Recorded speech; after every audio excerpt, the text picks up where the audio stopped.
Now I will tell you the story of Vinny Baker. I think for me, he was the best guitarist I've ever met and ever worked with. He was an absolute genius. He used to be into bluegrass and all that sort of stuff, and he was into all sorts of music. And I saw what he did. If he liked a guitarist, he'd buy all their albums, all of them. I'd listen to them all. And what he'd do, he told me, he would learn them at 110% speed in a studio. That song going, and then he'd slow it back to 100%, and he could play it no problem at all. That was one of his techniques that he shared with me. At the time I recorded my first album with Vinny, I was playing with my thumb. I was playing the strings with my thumb. I played with my thumb for years, and then another man who I'll get on to taught me how to fingerstyle. Travis speaking. But anyway, Vinny, I went in with my father into Vinny the first day, and I think we recorded 3 songs. I couldn't believe how well they sounded when they came out. And he ran in and out of the studio and played guitar, bass, everything. Multi-instrument man, multi-instrumental man. And he breathed life into my music. No drums, didn't use any drums. And I was highly impressed, and I thought, this man is after taking my songs to a whole new level. So then the second time I went into him, and I think I got 4 songs down. Same thing, running in and out of the studio booth. He was flying it, Never seen any man work as hard in music as Vinny. He was a great hard worker. So then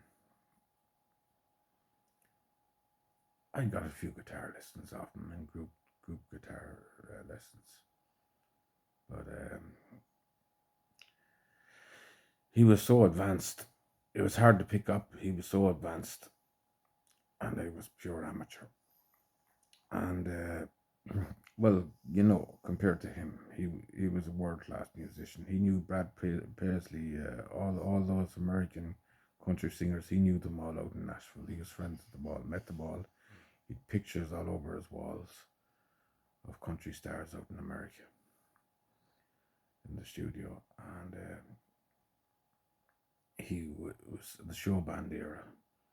He could step into any show band and play anything at all. It was just as easy as breathing for him. So then, I wanted to finish off the album. The third session was due. I tried to ring Vinny. No answer. I tried to ring him again. No answer. I messaged him a few times. I think he messaged me back, but he's very, very busy man.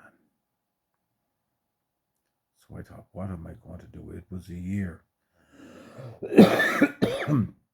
It was a year, and I still couldn't finish my album, and I was stressed out. And my father was stressed out listening to me, trying to get it finished. We were doing everything that we could. It was really painful.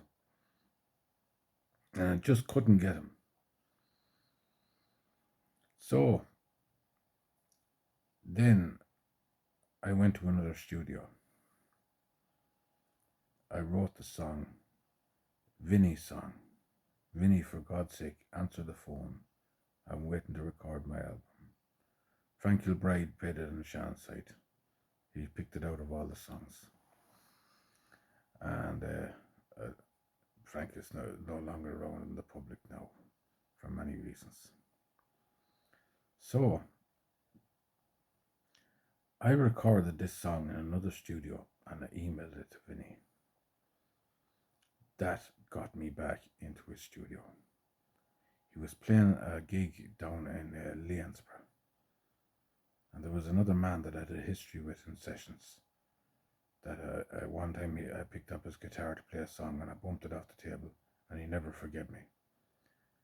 And he stood in between me and Vinny. I was close. I was close to. I was tempted to hit him because he was like standing as a barrier between me and Vinny. And then Vinny said, "It's all right. It's all right." And I says, when can we record the rest of this album? He says, "Come up to me, whatever day it was, Monday or Tuesday." And I finished the album. And I'm pretty sure that I was the last artist to ever record with Vinny. He died soon after, but I still have the album there, Shadows in the Sand.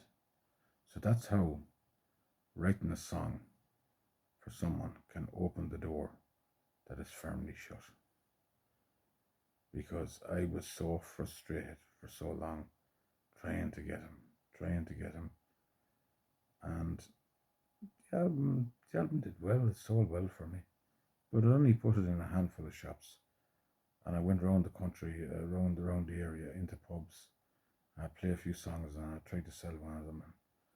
And it was number one on MySpace in the folk and country charts online. MySpace was all the rage at that time. That was a great achievement for me, for it to be number one in the country on MySpace. I was delighted with that. My dad helped me, but it was hard work. It was listening to other people's music, letting them to listen to yours. And we lost our way. The first song I ever wrote about me heart being broken was my most popular song. It got thousands and thousands of views, or listens, thousands and thousands of listens. And that's the end of this chapter. God bless you.